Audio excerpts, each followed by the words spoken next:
찬송가 499장입니다.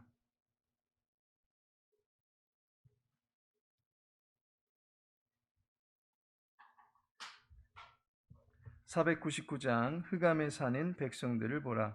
흑암에 사는 백성들을 보라. 수많은 심령 멸망하겠네. 그 누가 갈까? 주의 복음 들고 생명을 구원하는 곳으로.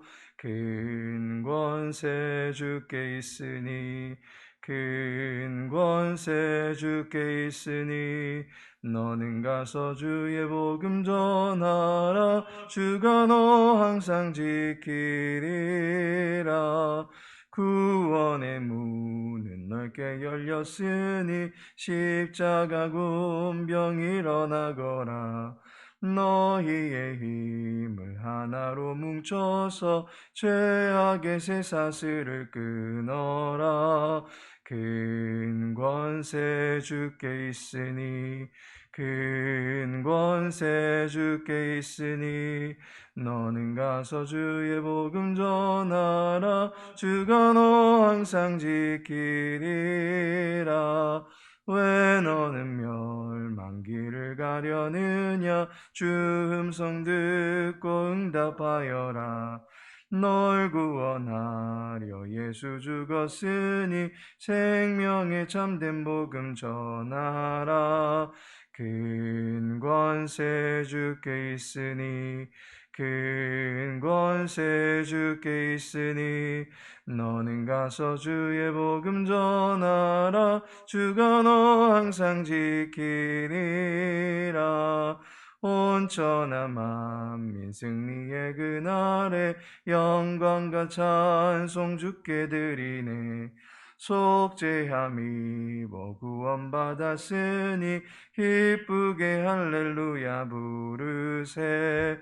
큰 권세 주께 있으니, 큰 권세 주께 있으니, 너는 가서 주의 복음 전하라. 주가 너 항상 지키리라. 열왕기상 2장입니다.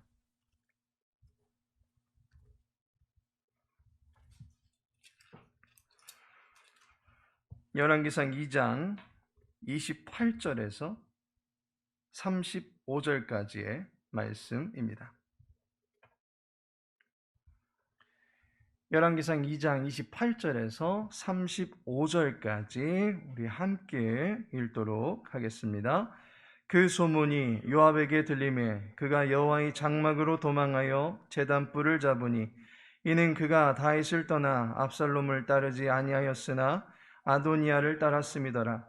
어떤 사람이 솔로몬 왕에게 아뢰되 요압이 여호와의 장막으로 도망하여 제단 곁에 있나이다. 솔로몬이 여호야다의 아들 브나야를 보내며 이르되 너는 가서 그를 치라. 브나야가 여호와의 장막에 이르러 그에게 이르되 왕께서 나오라 하시느니라. 그가 대답하되 아니라 내가 여기서 죽겠노라. 브나야가 돌아가서 왕께 아뢰어 이르되 요압이 이리 내게 대답하더이다. 왕이 이르되 그의 말과 같이 하여 그를 죽여 묻으라. 요압이 까닭 없이 흘린 피를 나와 내 아버지의 집에서 내가 제하리라.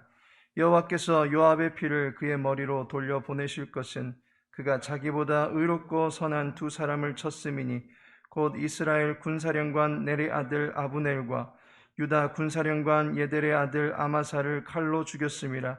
이 일을 내 아버지 다윗은 알지 못하셨나니 그들의 피는 영영이 요압의 머리와 그의 자손의 머리로 돌아갈지라도 다윗과 그의 자손과 그의 집과 그의 왕위에는 여호와께로 말미암는 평강이 영원히 있으리라. 여호야다의 아들 브나야가 곧 올라가서 그를 쳐 죽이매 그가 광야에 있는 자기의 집에 매장되니라. 왕이 이에 여호야다의 아들 브나야를 요압을 대신하여 군사령관으로 삼고 또 제사장 사독으로 아비아다를 대신하게 하니라. 아멘. 오늘은 본문의 말씀을 통해서 제단 뿔을 잡으니라는 제목으로 함께 은혜 나누고자 합니다. 아도니아가 즉각 처형을 당해서 죽게 되었고, 아비아달은 제사장직을 파면당해서 아나돗으로 유배를 가게 되었습니다. 두 인물에 대한 왕궁의 처분을 두고서 심상치 않게 여긴 한 사람이 있었습니다. 바로 다윗 때부터 수많은 피를 칼에 묻혀왔던 요압이라고 하는 장군이었습니다. 요압은 앞서서 불운한 종국을 맞이한 두 사람과 연관이 있었기 때문에 지금의 사태를 편치 않은 그런 마음으로 볼 수밖에 없었습니다. 요압은 점점 좁혀져 오는 영모자 색출에 두려움이 가득해졌습니다. 28절에 나타난 그의 처신이 그가 이 사태 속에서 얼마나 두려워하고 있었는가라고 하는 것을 알게 해줍니다. 28절에 보니 그 소문이 요압에게 들림에 그가 여호와의 장막으로 도망하여 라고 말씀하고 있습니다. 요압이 직감적으로 자기 자신에게도 위험이 닥칠 것을 감지했습니다. 도망하여 라고 하는 말은 급하게 달아나는 모습을 설명하고 있는 말입니다. 이와 같이 요압이 허겁지겁 달아났던 이유가 무엇이겠습니까?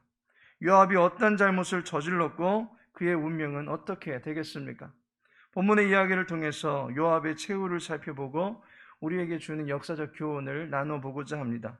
먼저 요압의 잘못이 무엇입니까?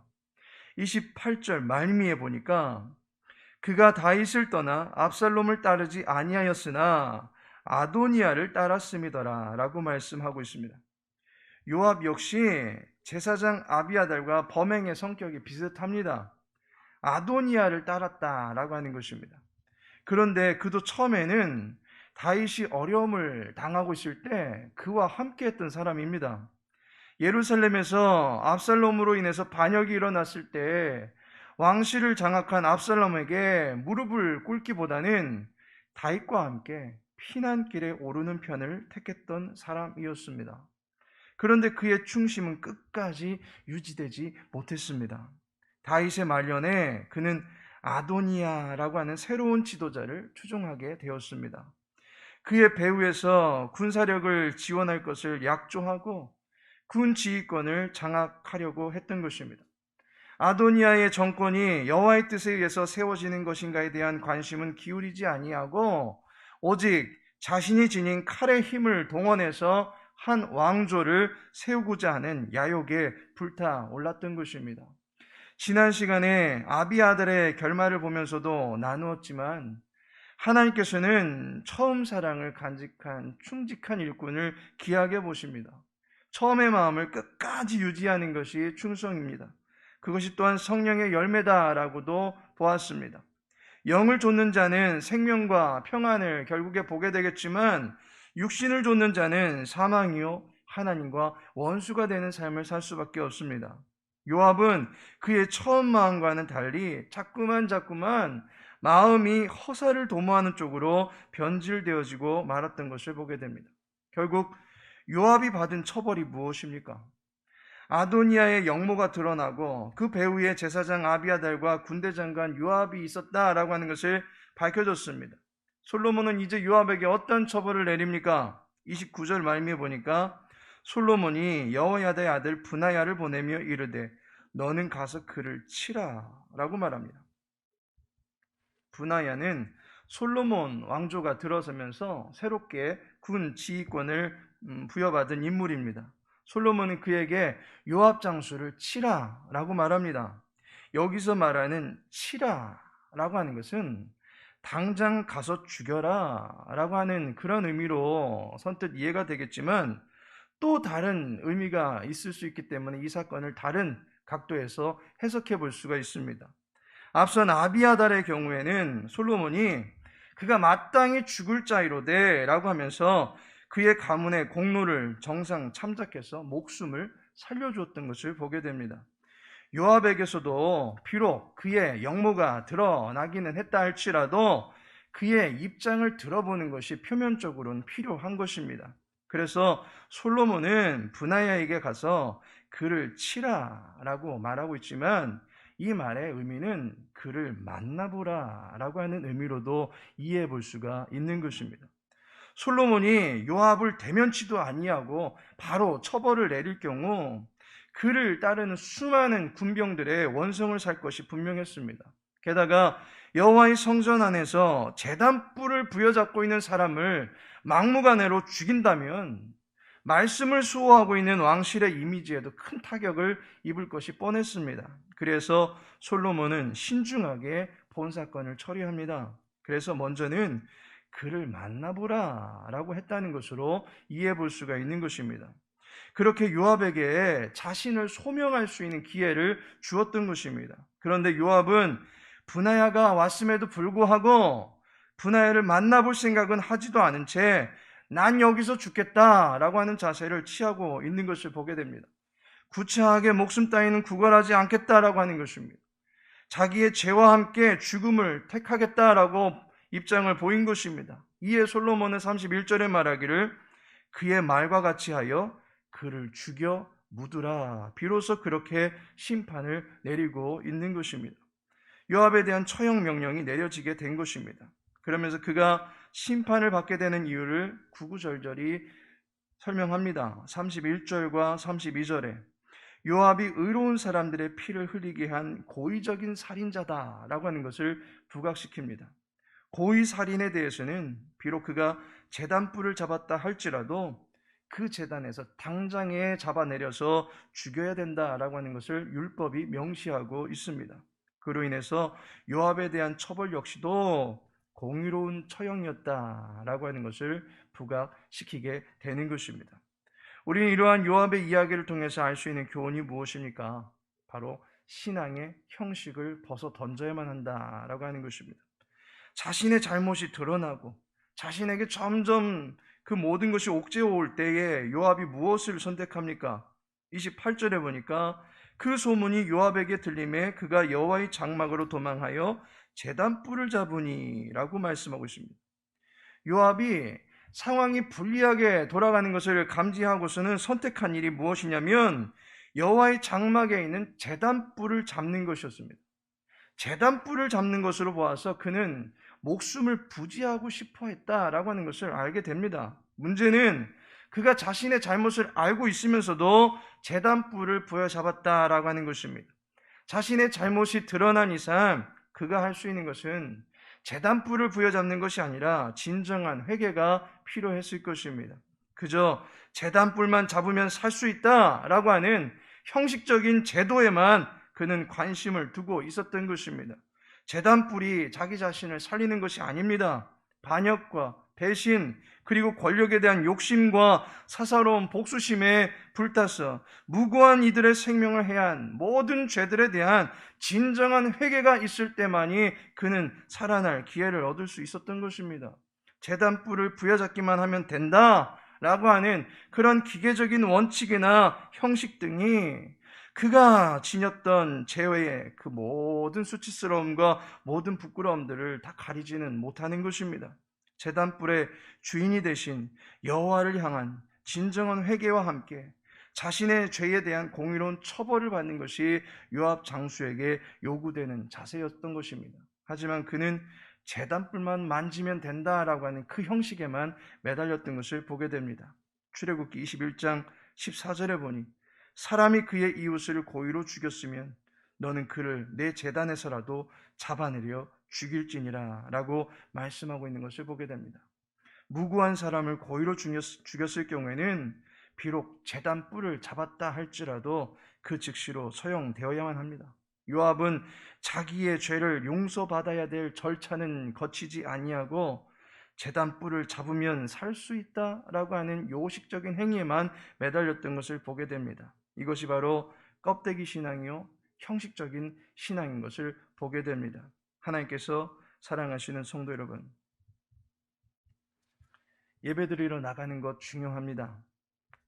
그러나 주일날 교회 출석 도장 한 번 찍었으니까 한 주간 세상살이 속에서도 구별됨을 상실하고 살아간다면 그것은 바로 예배의 형식만 갖추고 있는 것입니다. 잘못을 범하면 회개하면 된다라고 하면서 개가 그 토하였던 것을 다시 먹듯이 재차 또 반복된 죄를 범합니다. 회개라는 형식만 이용할 뿐 진정한 회개로 인한 통해와 자복을 상실한 것입니다. 주기도문을 열심히 외운다고 해서 우리의 기도가 하나님께 연락된다라고 볼 수는 없습니다. 사도신경을 고백한다고 해서 우리의 신앙이 유혹과 미혹이 많은 이 세상에서 순전하게 보존된다고 볼 수도 없을 것입니다. 우리의 마음이 전혀 변화를 받지 못한 채 신앙의 형식만 유지하려고 하는 것은 아무런 도움을 주지 못합니다. 형식을 취하기 이전에 우리의 중심이 하나님 앞에서 어떠한가를 먼저 살펴야 될 것입니다. 신앙의 형식들로 우리 중심의 죄의 더러움을 씻어낼 수가 없습니다. 중심을 보시는 주님 앞에 비록 작은 것이라도 삶의 주도권이 주께 있음을 인정하며 드리는 과부의 헌금이 부요함 속에서 신앙의 요식 행위를 취하며 드렸던 헌금보다도 더 귀한 것으로 여겨졌던 것을 보게 됩니다. 우리의 신앙의 형식과 열심 있는 공로가 하나님 앞에 드려지는 것이 아니라 우리의 중심의 가난한 심령과 통회하는 심령이 하나님 앞에 드려지는 것입니다. 자신의 죄에 대해서도 결코 해결을 하지 아니하고 제단 뿔만 잡고서 위기를 모면해버렸던 요압의 완고한 모습이 혹 나의 모습은 아니었는지, 형식에만 치우쳐 중심으로는 하나님을 찾지 못하는 무디어진 심정이 나의 가슴은 아니었는지 오늘 하나님 앞에서 점검해 볼 수 있는 저와 여러분이 되어지기를 소망합니다. 그런 말미암아 하나님 앞에서 민감한 또한 순전한 심령을 가지고 살아가실 수 있는 저와 여러분의 삶이 되어지기를 예수님의 이름으로 축복합니다. 다 같이 기도합니다. 살아계신 하나님, 오늘 한 날이 하나님 앞에서 살아가는 아름다운 날이 되기를 소망합니다. 주님의 낯을 피하여 숨는 자가 되지 않게 하시고 여호와의 얼굴을 구하며 주님의 긍휼을 구하며 살아가는 거룩한 백성이 될 수 있도록 도와주옵소서. 신앙의 형식과 외식에만 치우치지 않게 하옵시고 경건의 습관과 그 능력을 갖춰갈 수 있도록 도와주옵소서. 주님의 마음을 아프게 하는 죄에 대해서는 통회하고 자복할 수 있는 민감함을 주옵시고 주님을 범사에 인정하며 살아가는 겸손함을 갖출 수 있도록 도와주옵소서. 한 주간의 삶 속에서도 하나님께 옳다 인정함을 받고 모든 고난 속에서도 능히 승리해낼 수 있는 주의 백성들 되어지기를 간절히 소망하오며 예수님의 이름으로 기도합니다. 아멘.